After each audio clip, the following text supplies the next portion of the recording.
walking through tall grass 100,000 years ago. The sun is setting. You hear something move behind you. You turn around and see two yellow eyes reflecting the last bit of daylight. A cave lion, twice the size of any lion alive today. 700 pounds of muscle, claws, and teeth, and it's looking directly at you. You have no gun, no knife, not even a sharp stick. Your teeth are flat. Your nails are useless. You can't outrun it. You can't outclimb it. You can't fight it. So how are you still here? How did your ancestors survive when everything on Earth was built to kill them? Let's start with what was actually hunting us. In 1924, Raymond Dart discovered a skull in South Africa that changed everything. It belonged to a child, an early human ancestor about 3 years old, and punctured through the eye sockets were two holes perfectly spaced to match the canine teeth of a leopard. This child was prey, not a tragic accident. Prey. For millions of years, humans weren't hunters. We were hunted, and the predators we faced weren't just dangerous. They were apex killers that had spent millions of years evolving to hunt large mammals, starting with the saber-toothed cat, Smilodon fatalis, 11-inch canines, 600 pounds, built like a tank with a bite designed to puncture the throats of bison and camels. It didn't chase, it ambushed. It waited in tall grass or near water sources and exploded out at 30 miles per hour. One bite to the neck and you were done. And it wasn't alone. The short-faced bear, Arctodus simus, the largest mammalian land predator in North America, 12 feet tall when standing, 2,000 pounds, long legs built for endurance running. Most bears today are opportunistic. They'll eat berries, fish, whatever. The short-faced bear was a hypercarnivore. It ate meat. Only meat, and it could run 40 miles per hour. If it saw you, you were already dead. Then there were the cave hyenas, Crocuta spelaea, larger and stronger than modern hyenas with a bite force of 1,100 pounds per square inch. For context, your bite is about 162 pounds per square inch.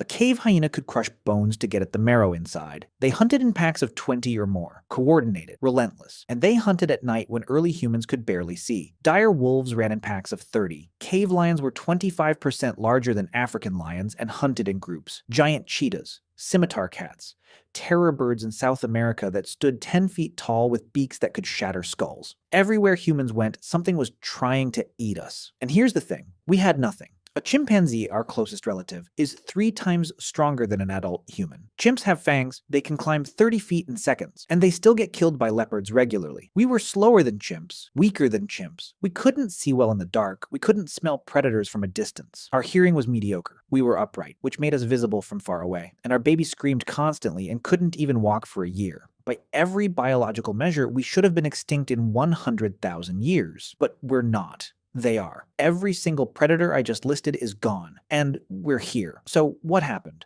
The first weapon was fire. In Wonderwork Cave, South Africa, archaeologists found evidence of controlled fire dating back 1 million years. Burned bones, ash layers, hearths, and fire changed everything. A campfire creates a safety zone roughly 30 feet in diameter. Inside that circle, predators will not enter. It's hardwired into them. Even today, lions in Africa avoid fire. It gave us light when we couldn't see. It gave us warmth in climates our hairless bodies weren't built for, but most importantly, it gave us time. Before fire, when the sun set, you found shelter and stayed completely still until morning. After fire, you had 3 to 4 extra hours every night. Time to make tools, time to plan, time to talk. And fire did one more thing. It let us cook. Cooked meat has more calories and is easier to digest. More calories meant we could afford to grow bigger brains, and bigger brains meant better problem solving. But fire alone didn't save us. The second weapon was endurance. We're terrible sprinters. A saber-tooth could hit 30 miles per hour in 3 seconds. We top out at 28 and only for a short distance. But here's what no other predator could do. Run for hours. We have something called persistence hunting. You don't chase an animal at full speed, you track it at a jog, just fast enough to keep it moving. You follow it for 3, 4, 6 hours. The animal runs, stops, overheats, runs again. It can't sweat like we can. It can't cool down while moving. Eventually, it collapses from heat stroke, and you walk up and kill it with a rock. Humans are the only species on Earth that can do this. This endurance is what drove our hunt and secured our survival.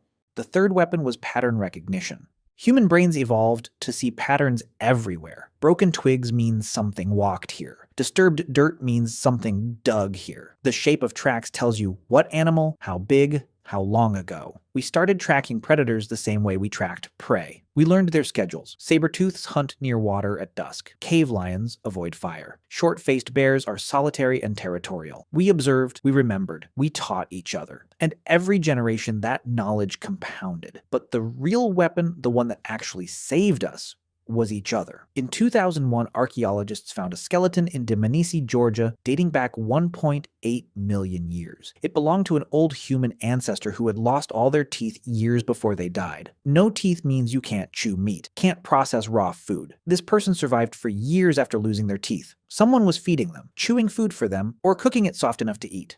No predator does this. A lion with no teeth dies. A human with no teeth gets taken care of. In Shanidar Cave, Iraq, researchers found a Neanderthal skeleton from 60,000 years ago. He had a healed broken arm, was blind in one eye, and had severe arthritis. He lived to about 40 years old. He couldn't hunt, couldn't fight, but his group kept him alive anyway. This is what separated us. We didn't just cooperate, we cared. And we didn't just hunt in groups, we strategized. Wolves hunt in packs, but it's instinct. Humans hunt in packs with roles. You drive the animal toward the cliff, you wait at the bottom with spears, you cut off the escape route. We used language to communicate complex plans. We threw spears from a distance, something no predator could defend against. 5 humans with spears and a plan could kill a saber-tooth. And we did. Around 400,000 years ago, the Schöningen spears were crafted in Germany. Wooden throwing spears, aerodynamic, balanced, designed to kill from 30 feet away. We stopped running. We started hunting. And then, around 50,000 years ago, something shifted. Humans migrated out of Africa into Europe, Asia, Australia,